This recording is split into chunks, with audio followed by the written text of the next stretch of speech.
Praise lord. మన ప్రభువైన యేసుక్రీస్తు నామములో అందరికీ శుభాభివందనములు తెలియజేసుకుంటున్నా. ఈ దినం దేవుడు మనకిచ్చినటువంటి నూతనమైన వాగ్దానము, అది కీర్తన గ్రంథంలో నుండి 20వ కీర్తన 1వ లేఖనాన్ని మనం చదువుకుందాం. ఆపత్కాలమందు యెహోవా నీకు ఉత్తరమిచ్చును. ప్రభువుల వారు ఈ దినమున మనతో సూటిగా మాట్లాడుతున్నారు. ఈ వాగ్దానం మనందరి జీవితములలో కూడా సంపూర్ణంగా నెరవేరుటకు మనము వాగ్దానమును నాయన ప్రతి దినము కూడా అనుసరించవలసిన అవసరం ఉంది. అంతేకాదంట, ఆపత్కాలం ముందు ఎవరికి ఉత్తరం ఇస్తాడు అంటే దేవుని యందు భయభక్తులు కలిగిన వారికి, దేవునితో నడిచిన వారికి.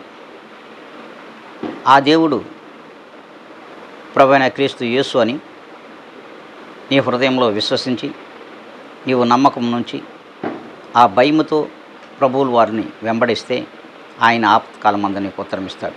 అంతేగాని ఇదిగో నేను విచ్చలవిడిగా లోకంలో తిరుగుతాను, విచ్చలవిడిగా లోకంలోనే బ్రతుకుతాను, నా ఆపత్కాలం మందు దేవుడు నాకు ఉత్తరం ఇస్తాడు, సమాధానం ఇస్తాడు అని అనుకుంటే అది వ్యర్థమైన మాటలు, అది వ్యర్థమైన ఆలోచన, అది వ్యర్థమైనటువంటి నీ తపనే. కానీ ప్రభువుల వారు ఈ దినమున స్పష్టంగానే తెలియజేస్తున్నాడు. ఆపత్కాలం మందు ఎవరికి ఉత్తరం ఇస్తారంటే ప్రభువు యందు భయభక్తులు కలిగి, విశ్వాసము కలిగి, నమ్మకము కలిగి, ఆయన నీతిని యథార్థతను ఎవరు అనుసరిస్తారో వారికి, వారు ఆపదలో ఉంటే వారికి సమాధానము దయచేస్తాడు, వారిని రక్షిస్తాడు. ఈ రీతిగా నువ్వు ఉన్నావా ప్రియమైన దేవుని బిడ్డ? ఇలాంటి కృప పొందుకునే ఆ యొక్క వరుసలో నీవు నేను మనం ఉన్నామా లేదా ఒక్కసారి ఆలోచించుకోవాలి. మరి ఈ దినం నుండి అయినా సరే ఉందాము అనుకున్నట్లయితే అందరూ తలలో ఉంచుకోండి, ప్రార్థనలో ఏకీపిద్దాం.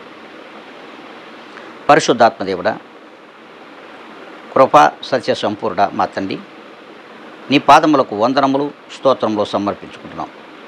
ప్రభా, మరొక నూతనమైన దినమును నేను చూసే అర్హతను, ఆ యొక్క ఆయుష్ కాలములను ఇదిగోనన్నా వీక్షించుతున్నటువంటి ప్రతి ఒక్కరికి మాకును ఇచ్చినందుకు వందనాలు చెల్లించుకుంటున్నాం.